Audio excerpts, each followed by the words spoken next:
त्याच्यामध्ये आपण प्रत्येक व्यवसाय संस्थेचा उत्पादन खर्च हा वेगवेगळा असतो. तिला मिळणारा कच्चा माल असेल, उत्पादन घटकांच्या किमती असतील, बरोबर. त्यामुळे प्रत्येक व्यवसाय संस्थेचा खर्च वेगवेगळा असतो. ते बघत असताना आपल्याला काही असाधारण असंसाधारण आणि तोटा याविषयी आपण पद्धतची माहिती बघितली. आत्ताच्या तासाला आपल्याला पूर्ण स्पर्धेतील व्यवसाय संस्थेचा दीर्घकाळातील भिन्न खर्च स्थितीतील समतोल आपल्याला लक्षात घ्यायचा आहे. पूर्ण स्पर्धेतील व्यवसाय संस्थांचा दीर्घकाळातील भिन्न खर्च स्थितीतील समतोल लक्षात घेत असताना आपल्याला त्यामध्ये एक नीट लक्षात घ्यायची की म्हणजे सीमांत व्यवसाय संस्था. कोणती व्यवसाय संस्था? सीमांत व्यवसाय संस्था. सीमांत व्यवसाय संस्था म्हणजे कोणती व्यवसाय संस्था? तर शेवटची व्यवसाय संस्था. कोणती? तर बघा, किमतीत घट झाली असताना जी व्यवसाय संस्था प्रथम उद्योगाच्या बाहेर पडते, किमतीत घट झाली असताना, ओके, किमतीत घट झाली म्हणजे तिचा नफा कसा झाला? कमी झाला. कारण ते उत्पादन करण्यासाठी तिला खर्च जास्त आलेला आहे, पण अचानक तिने उत्पादन केलेल्या वस्तूची किंमत कमी झाल्यामुळे त्या किमतीत घट झाली असताना तिला काय झालेलं आहे? तोटा झालेला आहे. आणि तिला तोटा झाल्यानंतर ही व्यवसाय संस्था त्या उद्योगातून काय करते? दीर्घकाळामध्ये बाहेर पडते. दीर्घकाळात ती तग धरून राहू शकत नाही. म्हणून अशा व्यवसाय संस्थेला कोणती व्यवसाय संस्था म्हणायचं? सीमांत व्यवसाय संस्था. पुन्हा एकदा, किमतीत घट झाली असताना जी व्यवसाय संस्था प्रथम उद्योगाच्या बाहेर पडते तिला कोणती व्यवसाय संस्था म्हणायचं? सीमांत व्यवसाय संस्था. तिलाच उच्च खर्च संस्था. तिचा खर्च कसा आहे? जास्त आहे, कारण किंमत कमी झालेली, त्यामुळे तिला नफा फार कमी प्रमाणात किंवा मिळालाच नाही. म्हणून तिला उच्च खर्च संस्था किंवा जास्त खर्च असलेली व्यवसाय संस्था किंवा तिला केवळ सर्वसाधारण नफा मिळणाऱ्या व्यवसाय संस्था म्हणून सुद्धा म्हटलं जातं. आणि लक्षात, सीमांत खर्च व्यवसाय संस्था. आणखी दीर्घकाळामध्ये पूर्ण स्पर्धेतील व्यवसाय संस्थाला भिन्न खर्च स्थितीमध्ये जर समतोल करायचा असेल तर ह्या दोन अटी नीट लक्षात घ्यायच्या आहेत. पहिली आहे एक क्रमांकाची अट क्रमांक 1, किंमत बरोबर सर्व व्यवसाय संस्थांचा सीमांत खर्च कसा असला पाहिजे? सारखा. आणि ते बघितलेलंच आहे आपण. ह्या किमतीला सीमांत खर्च होतं त्यावेळेस खालून वरती स्पर्श करतो त्यावेळेस किंमत आणि सीमांत खर्च कसा असतो? सारखा असतो. पण किंमत आणि सर्व व्यवसाय संस्थांचा सीमांत खर्च समान असतो.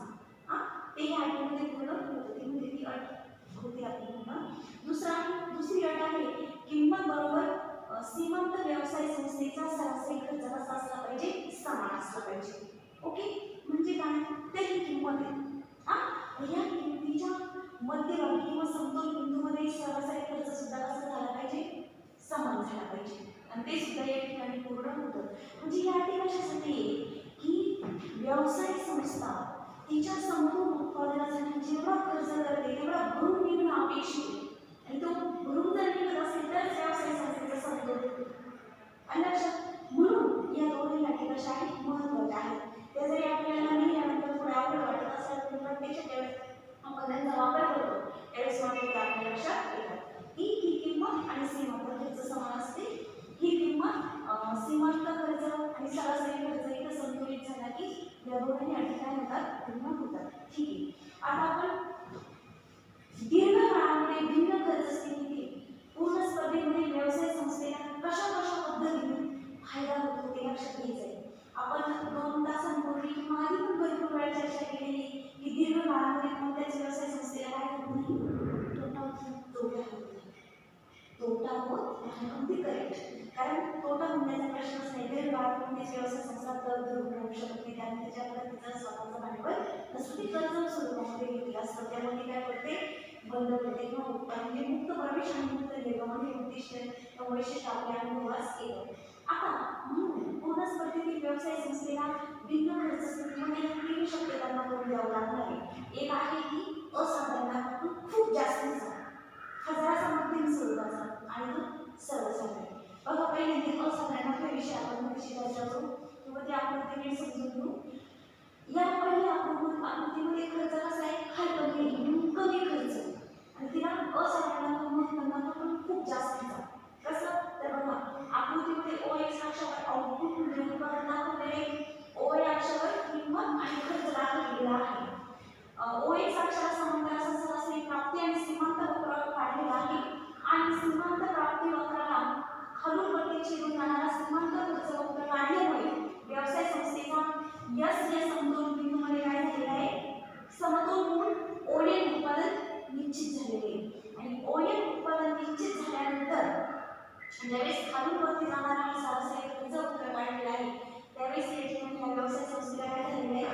चिकार असाधारण नफा झालेला आहे, जास्तीत जास्त असाधारण नफा झालेला आहे. कसं तर बघा या ठिकाणी ओएम उत्पादनासाठी आलेला खर्च किती आहे? ORTN इतका या चौकोना इतका काय झालेला आहे? खर्च झालेला आहे.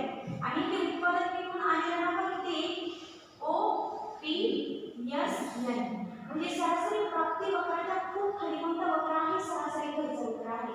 म्हणजे खर्च कमी आणि प्राप्ती कशी जास्त आहे. म्हणून पूर्ण स्पर्धेतील व्यवसाय संस्थेला भिन्न खर्च स्थितीमध्ये दीर्घकाळामध्ये काय झालेला आहे? असाधारण नफा झालेला आहे, हे आपल्याला लक्षात येतं.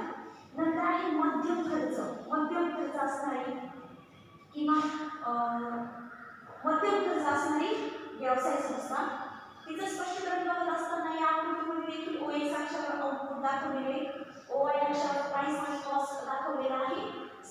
OX अक्षरावर समांतर असा सरासरी प्राप्ती आणि सीमांत प्राप्ती वक्र आहे.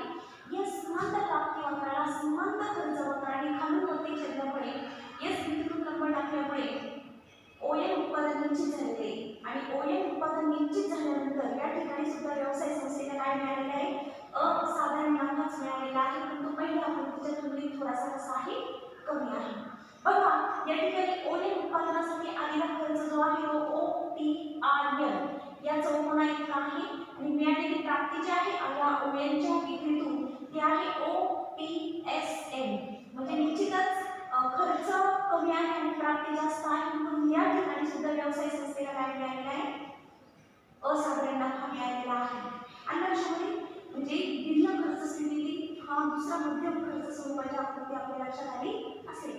आता तिसरी आकृती उच्च खर्च असणारी व्यवसाय संस्था, तिला सर्वसाधारण व्यवसाय संस्था म्हणलेले. आपण बघा ज्यावेळेस एकरूप खर्च स्थितीमध्ये पूर्ण स्पर्धेतील व्यवसाय संस्थेचा दीर्घकाळातील समतोल बघितला त्यावेळेस एकरूप खर्च स्थितीमध्ये पूर्ण स्पर्धेतील दीर्घकाळातील व्यवसाय संस्थेला फक्त आणि फक्त सर्वसाधारण नफा होताना पाहिला आपण. हो की एकच आकृती पाहिली नाही केवळ सर्वसाधारण नफ्याची. पण ज्यावेळेस भिन्न खर्च स्थिती असेल त्यावेळेस पूर्ण स्पर्धेतील व्यवसाय संस्थेला असाधारण नफा, त्या असाधारण नफ्याची पण थोडीशी कमी अधिक प्रमाणात प्रकार आपल्या लक्षात येतात. ते दोन आपण इथे या ठिकाणी लक्षात घेतलेले आहे. म्हणजे एकरूप खर्च स्थितीतील पूर्ण स्पर्धेतील व्यवसाय संस्थेला दीर्घकाळामध्ये फक्त आणि फक्त काय होतो? सर्वसाधारण नफा. कोणता नफा?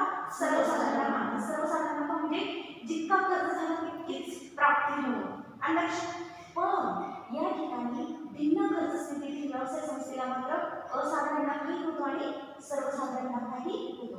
बघा आता ही उच्च खर्च स्थिती असणारी किंवा सर्वसाधारण नफा असणारी आकृती आपल्याला लक्षात घ्यायची आहे. इथे या ठिकाणी सुद्धा OX अक्षर उत्पादन दाखवलेले, OY अक्षराला किंमत आणि खर्च दाखवलेला आहे. OX अक्षराला समांतर असा सरासरी प्राप्ती आणि सीमांत प्राप्ती वक्र आहे आणि सीमांत प्राप्ती वक्राला खालून वरती छेदून जाणारा सीमांत खर्च काढल्यानंतर या बिंदूमध्ये या व्यवसाय संस्थेचा समतोल म्हणून ओएम उत्पादन निश्चित झालेला आहे आणि ओएम उत्पादन निश्चित झाल्यामुळे ओपीचा ऑलरेडी किंमत आधीच निश्चित असते, कारण पूर्ण स्पर्धेतील ग्राहकांनी वेगळी ही किंमत स्वीकारणारे असतात. किंमत बाजारात ठरलेली आहे ओपी आणि या किंमतीच्या बरोबरीने ज्या ठिकाणी व्यवसाय संस्थेचा समतोल झालेला आहे तिथून स्पर्श करणारा सरासरी खर्च वक्र केल्यामुळे या ठिकाणी किंमत, सीमांत खर्च आणि सरासरी खर्च काय झालेले? समान झालेले आहेत. आणि या ठिकाणी बघा किंमत बरोबर सीमांत व्यवसाय संस्थेचा सरासरी खर्च आहे. या ठिकाणी किंमत आणि या व्यवसाय संस्थेचा सरासरी खर्च कसा झालेला आहे? समान झालेला आहे. या बिंदूमध्ये त्याने स्पर्श केल्यामुळे तो खर्च कसा झालेला आहे? समान झालेला आहे. आणि या ठिकाणी ओएम उत्पादनासाठी आलेला खर्च किती मुलींनो? ओएम उत्पादन करण्यासाठी व्यवसाय संस्थेला किती खर्च आलेला आहे? किती खर्च आलेला आहे? OPSN. आणि ओएमच्या विक्रीतून मिळालेली प्राप्ती किती आहे? OPSN म्हणजे खर्च आणि प्राप्ती कशी समान. OPSN इतकीच आहे. म्हणून या ठिकाणी व्यवसाय संस्थेला काय झालेला आहे? सर्वसाधारण नफा. याला उच्च खर्च स्थिती असं म्हटलेलं आहे कारण कोणत्याच प्रकारचा जास्तीचा नफा व्यवसाय संस्थेला किंवा व्यावसायिकाला या ठिकाणी मिळालेला नाही. म्हणजे अशा प्रकारे पूर्ण स्पर्धेतील व्यवसाय संस्थेला दीर्घकाळामध्ये भिन्न खर्च स्थितीमध्ये असाधारण नफा, आणखी थोडासा कमी असणारा महत्तम नफा आणि सर्वसाधारण नफा या तीन शक्यता मिळण्याची या तीन शक्यता वर्गवता येतात. अशा पद्धतीने नफा होऊ शकतो. हिस्सा. जशी त्यांची खर्च स्थिती त्यानुसार त्यांना मिळणारा नफा. आणि लक्षामध्ये आता म्हणजे आपण जवळजवळ 5 ते 6 लेक्चर पासून तर पूर्ण स्पर्धा व्यवसाय संस्था अल्पकाळ आणि दीर्घकाळ या विषयावर घेतली. आता आपण पुढच्या तासाला बघणार आहोत पूर्ण स्पर्धेतील व्यवसाय संस्थेतील उद्योगांचा संदर्भ आहे. आता फर्म संपली, आता आपल्याला काय बघायचे इंडस्ट्री. ठीक आहे. आता तुम्हाला स्पष्टीकरण सांगू का? तुम्हाला एकत्रित स्पष्टीकरण सांगितलेलं चालेल का वेगवेगळं सांगितलं? वेगवेगळं सांगितलं. बरं. पण आता आपण ते तुम्ही एका पाठोपाठ काढलं का? आपण ते कशा काढले?